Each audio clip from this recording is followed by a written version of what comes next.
could see an SDN partnership future. Oh, absolutely. I mean, we do that already. As a matter of fact, with Hibernia, we set up an NNI and said, okay, here it is, we're connected. Not sending the salespeople out there and try to sell it. That's a different story.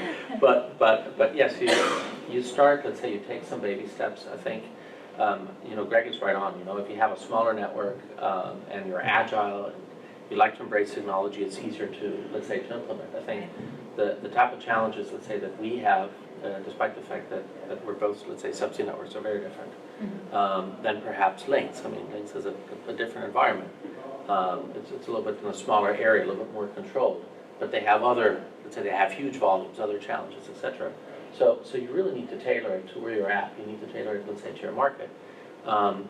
But again, it's not just about connecting the infrastructure. It's connecting the software. It's connecting the billing systems. It's a huge process. And I think in some markets, people get excited because they think that they're going to be able to provision end-to-end services. I can see that, let's say, between data centers. I can see that between POPs. But then the moment you add the access part, then it really gets tricky, right? So we'll see, right, if that ever happens. But it's getting there.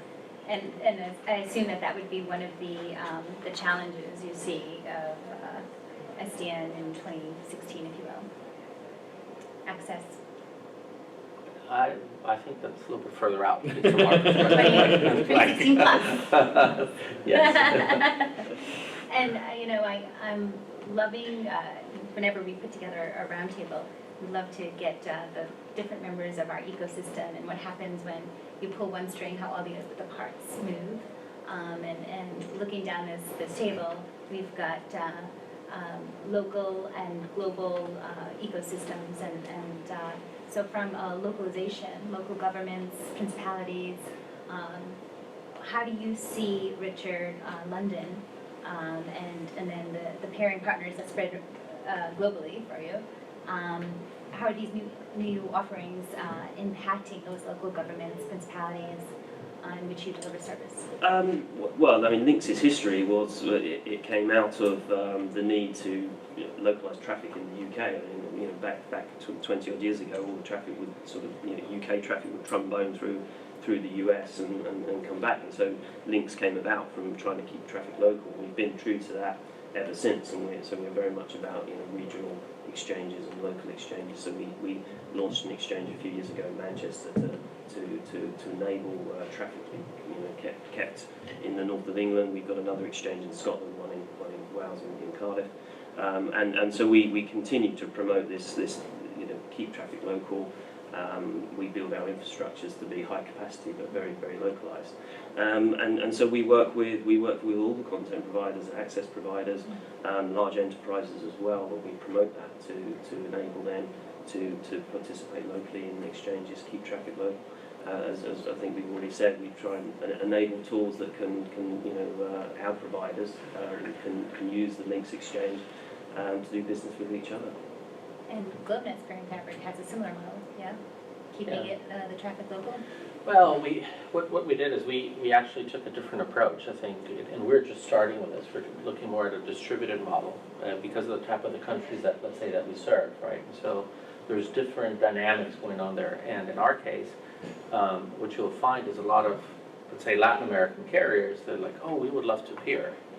But we don't have two POPs, or who do we pair with, right? And they want to go to Links, or they want to go to the Amsterdam Exchange, or to DKIX, or what have you, and they don't really know how to set it up, right? And in some cases, it's very difficult for them to do because of language, contracting terms, limitations imposed, let's say, by local governments, etc. And if you build, let's say, an infrastructure solution that makes it easy for them to virtually or remotely access the exchanges, and all of a sudden you satisfied their need without them having to establish those direct connections. And that's the foundation for Genix, right? And that's what we're trying to do. It's at the infancy stage, right? I think we'll never be a Links. We'll partner with Links. We just want to be the enabler, like the on-ramp to the exchange, and that's the way we're looking at it. Right, and it's critical in in the South American region where every country has its own set of rules, and it's not easy to create a business and get out access. Well, it is. I mean, and if you look, for example, at Brazil, right, they're driving, let's say, this net neutrality, which means very, very different things in the Brazilian market than, let's say, net neutrality in the United States. Mm-hmm. The United States is more about the access. In Brazil, what they're trying to do is they're more about, where's the content, who owns the content, what are the rights of the end user, and to some extent, let me protect that end user, when in reality, everybody's like saying, hey, wait a minute, why should I keep my emails in Brazil?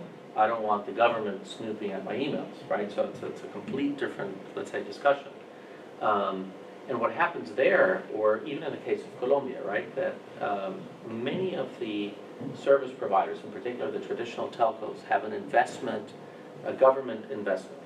And in order for them to establish an international presence, they pretty much need an act of Congress to get the approval to invest outside of the country. And that is very difficult for them to do. And so that's why we basically created 2 product sets to address exactly that niche. So one of them was network function virtualization. And so everybody wants to be at the, let's say, the Napa of the Americas, they want to be at 60 Hudson, they like to be in London, they like to be in different locations, but they don't, they can't do it, right?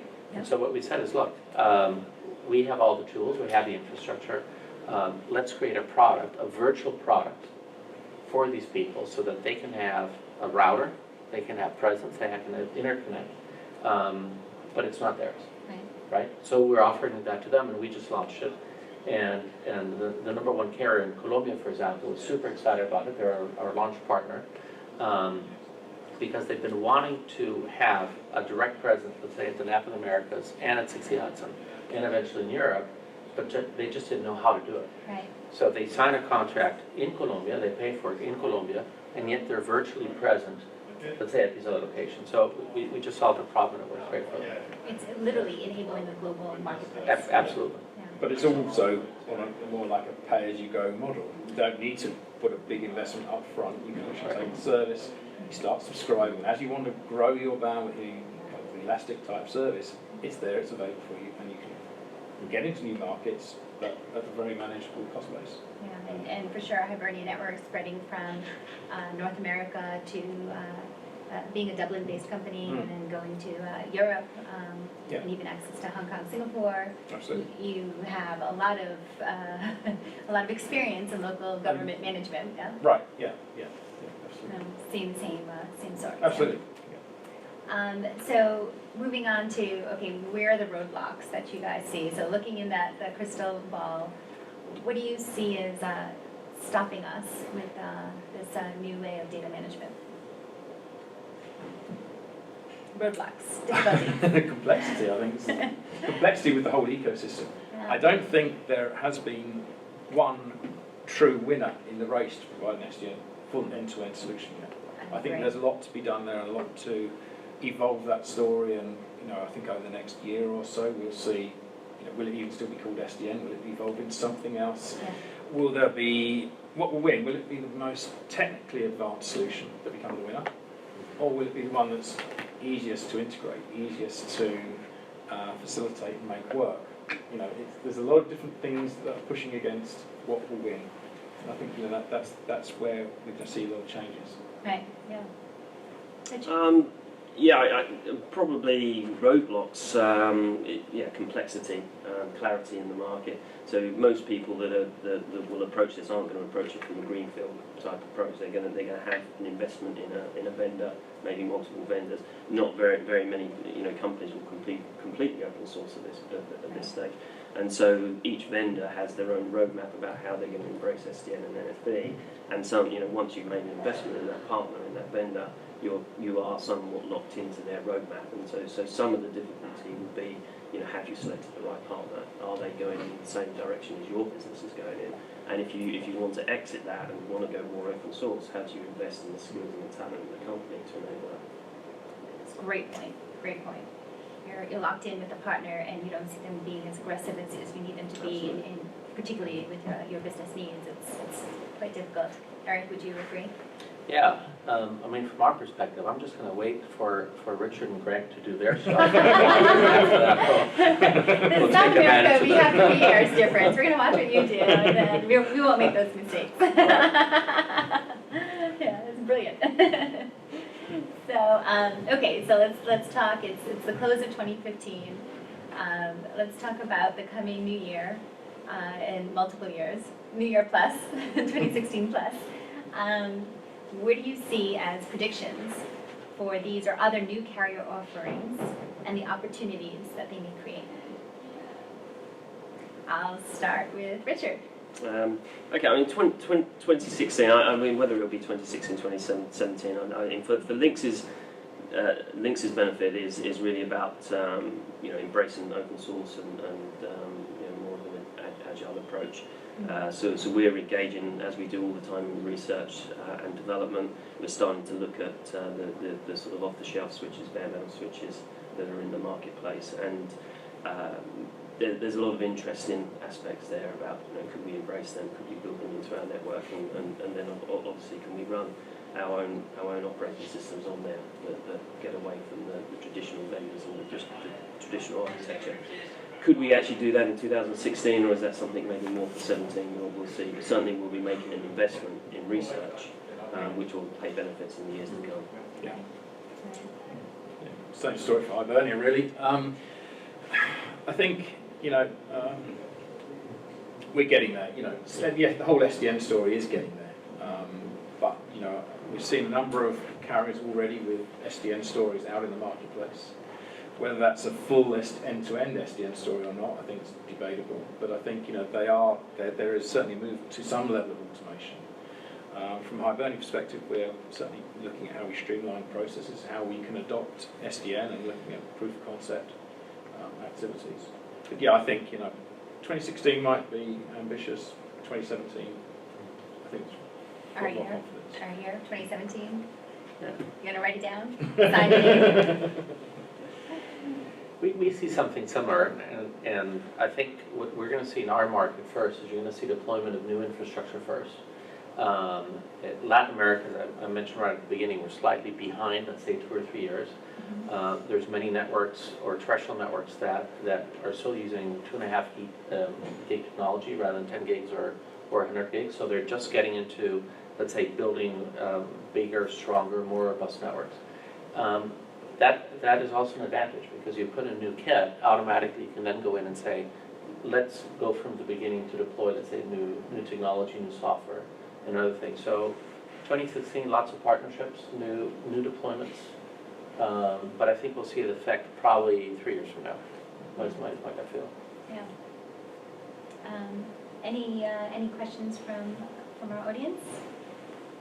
Yes, Tim Anker of Colo X.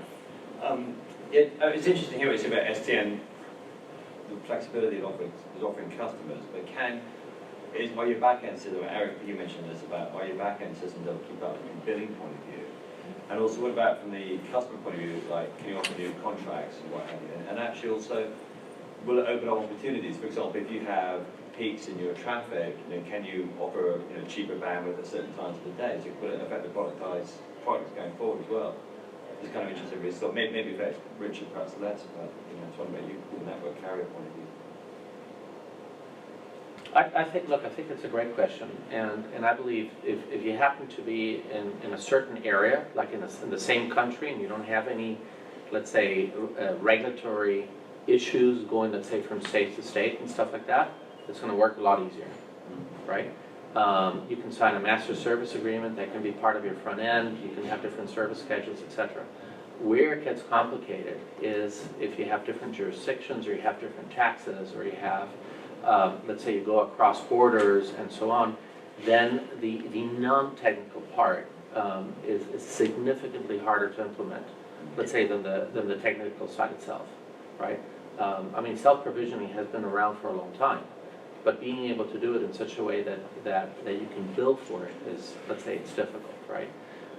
In our case, we have countries where you can bill the month in advance, right? So you give them 30 days, and by the time they pay, which is always a little bit late, but you're within, let's say, that 30 to 60 day window. There's others that by regulation, you have to bill in arrears. for example. So your entire billing platform needs to be adapted, not only to the product, but also to where it is that you sign the contract, where is it going to, are you taking care of the right taxes? In the United States, for example, you have the Universal Service Fund. If you're a carrier, you give me a certificate. Every year it needs to be updated. So you need to have a mechanism for all this paperwork to be running in parallel or almost in advance to what your technical solution looks like. So it's a challenge, Yeah. right? Sounds horrific. Sorry.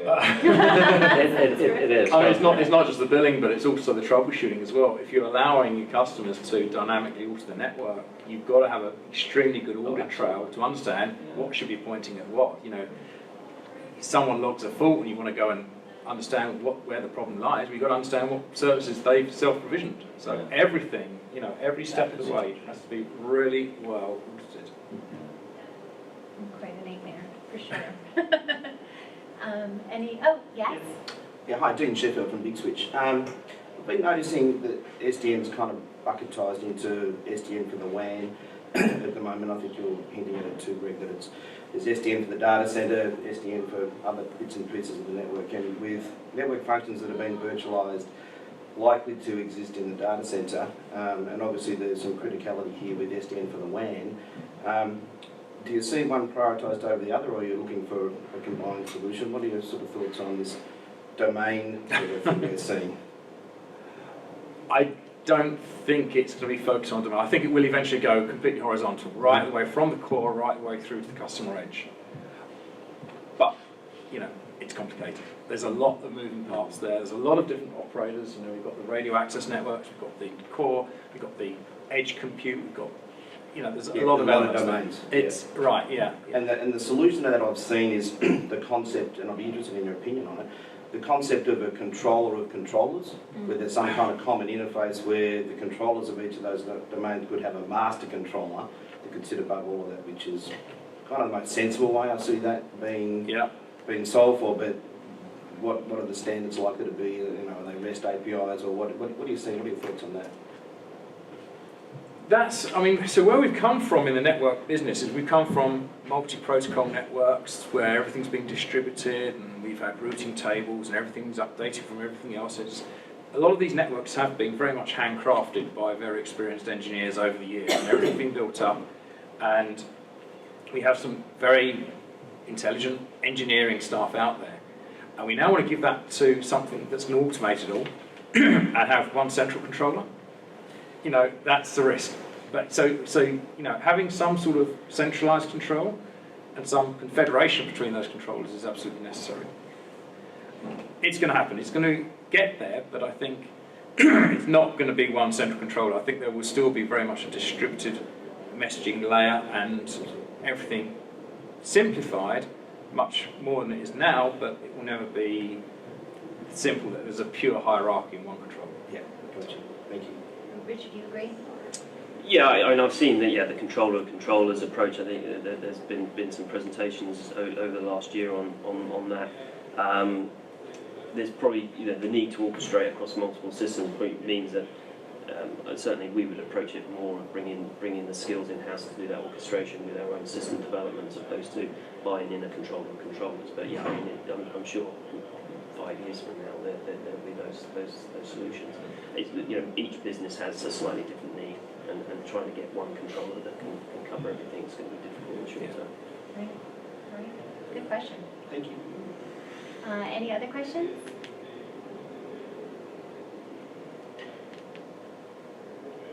No? All right, any other comments or concluding thoughts? No? No. All right, well. It's going to be fun. It's all right. And thank you for joining our very first inaugural